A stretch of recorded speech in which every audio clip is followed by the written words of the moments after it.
प्रदेश के यशस्वी मुख्यमंत्री आदरणीय भजनलाल शर्मा जी के नेतृत्व में पिछले एक वर्ष से राजस्थान में सरकार काम कर रही है। जो देश के यशस्वी प्रधानमंत्री आदरणीय नरेंद्र मोदी जी ने जो तय किया कि हमारे देश में चार ही वर्ग हैं, गरीब, किसान, महिला और युवा। इन चारों वर्गों के उत्थान और किसी भी प्रदेश के इंफ्रास्ट्रक्चर डेवलपमेंट को केंद्रित करते हुए हमको अपनी नीतियों का निर्धारण करना है, अपनी सरकार की योजनाओं को धरातल पर लागू करना है। कि एक वर्ष के अपने कार्यकाल में उन्होंने जो अभूतपूर्व काम किए, जो देश की आजादी से आज दिनांक तक ऐसे काम देखने को नहीं है।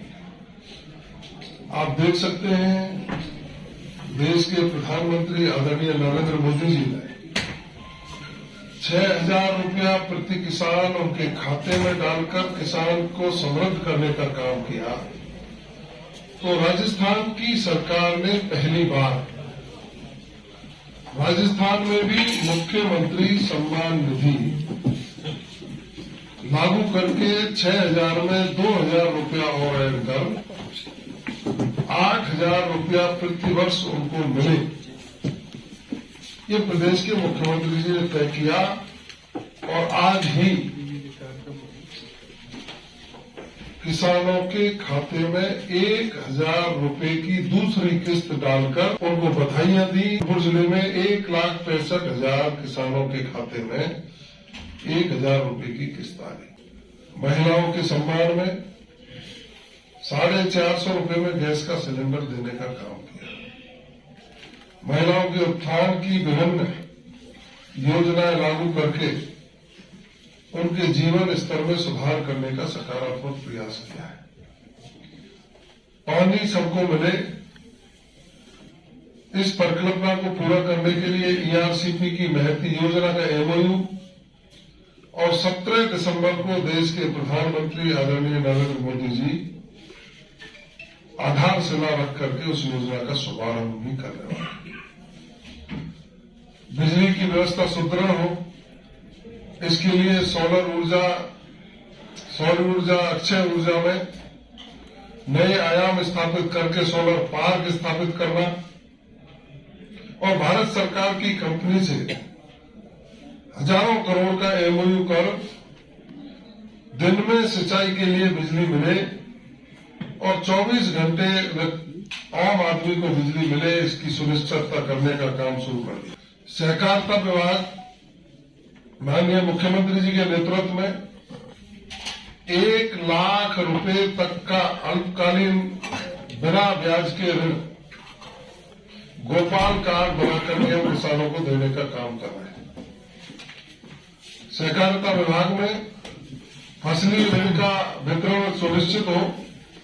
पशुपालन विभाग ने 1962 जैसी महती एम्बुलेंस सेवा आप सब लोगों के लिए, किसानों के लिए, पशुपालकों के लिए चालू की है। शिक्षा के क्षेत्र में देखें, सड़क निर्माण के क्षेत्र में देखें, उन्होंने बजट जब पेश किया तो विपक्ष निरुत्तर हो गया। विपक्ष का जो भी कोई विधायक बोला बहस में, उसे एक ही बात कही कि हम धन्यवाद देते हैं प्रदेश के मुख्यमंत्री जी को, जिन्होंने पहली बार इतना शानदार बजट पेश किया है कि हर विधानसभा को छुआ है, बिना भेदभाव के सबके काम समाहित करते हुए राजस्थान के विकास की तस्वीर बदलने का काम किया। अभी 9 से 11 तक रिसर्जेंट राइजिंग राजस्थान आयोजित करके देश दुनिया के उद्योगपतियों को आमंत्रण किया और देश के यशस्वी प्रधानमंत्री आदरणीय नरेंद्र मोदी जी ने अपने मुक्त कंठ से प्रशंसा करते हुए कहा कि अब राजस्थान विकसित राजस्थान बनेगा और भारत जब 2047 में विकसित देशों की श्रेणी में आएगा तो राजस्थान की उसमें अहम भूमिका होगी। प्रदेश के मुख्यमंत्री जी ने बजट घोषणाओं को धरातल पर उतारने के लिए लगातार मॉनिटरिंग, हमारे प्रभारी सचिव हो, प्रभारी मंत्री हो, जिला कलेक्टर हो, हमारे जनप्रतिनिधि हो, उनको लगाकर और प्रशासन को पूरी तरह से गियर अप करते हुए धरातल पर अगले बजट से पहले कैसे उतरे आज हमें आत्मसंतुष्टि है, 70% से ज्यादा कामों के टेंडर हो गए हैं, जमीन चिन्हित कर ली गई है और उनके शुभारंभ भी 17 दिसंबर को प्रदेश के मुख्यमंत्री जी और आदरणीय प्रधानमंत्री जी करने वाले हैं। धौलपुर जिले में जिस तरह के विकास की परिकल्पना हम रखते हैं, उसको समयबद्ध कार्यक्रम के तहत पहले वर्ष में और दूसरे वर्ष का वित्तीय बजट जो आएगा अभी फरवरी में, उसमें यहाँ के जनप्रतिनिधियों ने, यहाँ की जनता ने जो सोच रखा है, जो आम व्यक्ति ने सोच रखा है, उसको भी पूरा करने का काम। वहीं सरकारी नौकरियां 1 लाख इसी वर्ष और 5 साल में 4 लाख देने की जो घोषणा की, वो मात्र घोषणा नहीं, उसका कैलेंडर जारी कर दिया। कब विज्ञप्ति निकलेगी, कब उसका पेपर होगा, कब नियुक्ति जारी करेंगे, ये पहली बार राजस्थान में हुआ है। राजस्थान में पेपर लीक माफिया और अपराध करने वालों लोगों के खिलाफ कठोर कार्रवाई हमारी राजस्थान की पुलिस पूरी तरह से कर रही है। संगठित अपराध करने वाले लोग या तो राजस्थान छोड़ के भागे हैं, पुलिस उनका पीछा पकड़ रही है, या अपना अपराध छोड़ने को मजबूर हुए हैं। हमारे क्षेत्र में जिस तरह से मादक पदार्थों की बिक्री और ड्रग्स माफिया पिछली सरकार, कांग्रेस की सरकार के दौरान हावी था, उस ड्रग्स माफिया पर भी कड़ा प्रहार करने का काम किया है। महिला अपराध में भारी कमी आई है, संगठित अपराध जीरो की तरफ बढ़ रहे हैं। पेपर लीक माफिया को भी 150 से ज्यादा लोगों को गिरफ्तार करके जेलों में डालने का काम किया। जो गरीब व्यक्ति सपना देखता था कि मेरा बेटा पढ़ लिख करके कुछ बनेगा, अफसर बनेगा, कंपटीशन में पास होगा, और जब पेपर देके आता था तो गरीब खून के आंसू रोता था, पेपर लीक हो गया, कांग्रेस के नेताओं के रिश्तेदार इसमें सेलेक्ट हुए। उन्होंने पेपर लीक करने की एक फैक्ट्री खोल रखी थी, उस फैक्ट्री को बंद किया, ताला जड़ दिया है, और जो अपराध में सम्मिलित थे उनको धीरे धीरे गिरफ्तार करके उनको सजा देने का प्रावधान कैसे तय कर सके, वो राजस्थान की सरकार ने तय किया है। मैं चाहूंगा कि आप जो लेखनी में निपुण हैं, पत्रकार साथी हैं, आप आवाज है राजस्थान की आम जनता की, समय समय पर हमें आप सहयोग प्रदान करते रहें। आप भी सलाह देने के लिए अधिकारित हैं, आप देंगे। राजस्थान का बच्चा जो चाहता है, जो सपना देखता है, उसको पूरा करने का काम हम करें। आप सब लोग हैं पधारे, आपको ढेर सारी शुभकामनाएं। सामग्री पूरी प्रेस की इसमें है सर।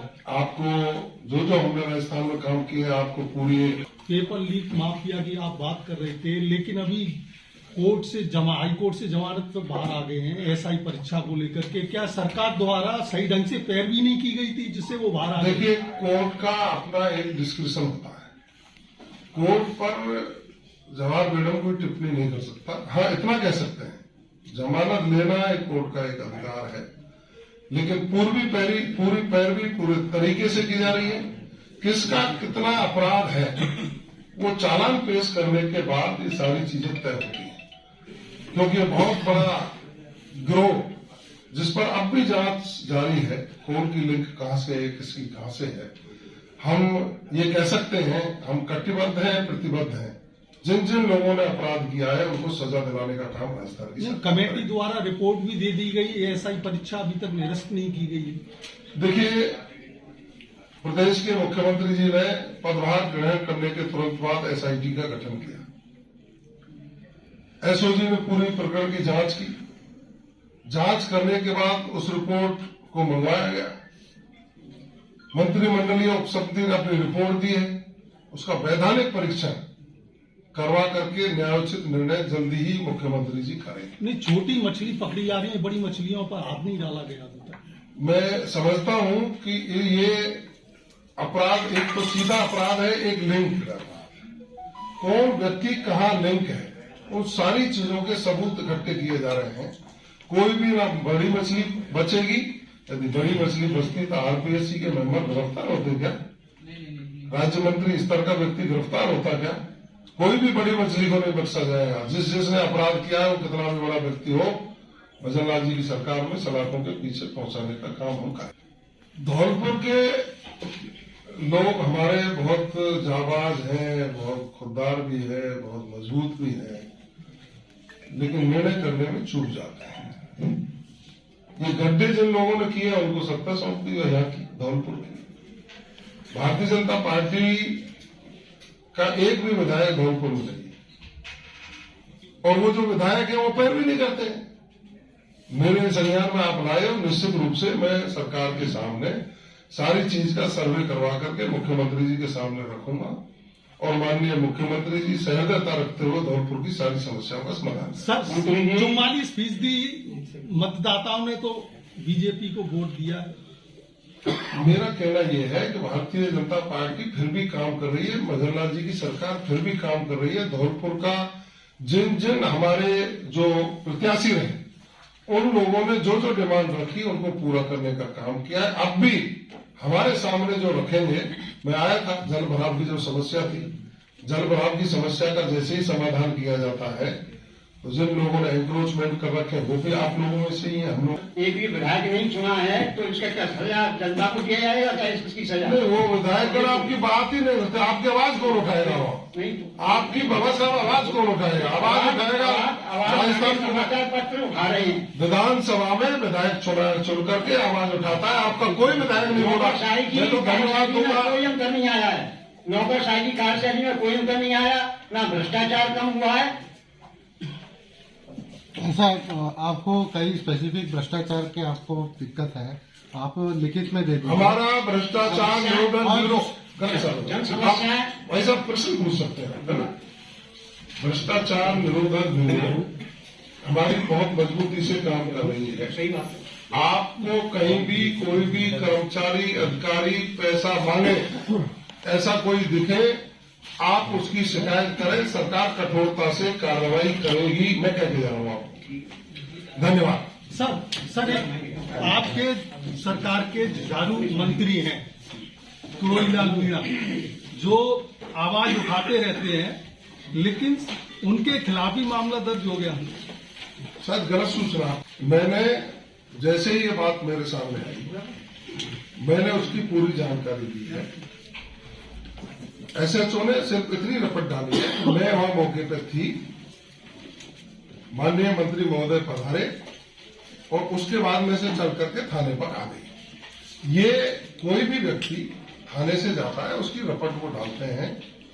माननीय गरुड़लाल मीणा जी स्वयं कैबिनेट मंत्री हैं और कैबिनेट मंत्री स्वयं सरकार होते हैं। वो सरकार के भाग हैं, वो चला रहे हैं, वो निश्चित रूप से नीति निर्धारण में सहयोगी होते हैं। आप कोई तरह की चिंता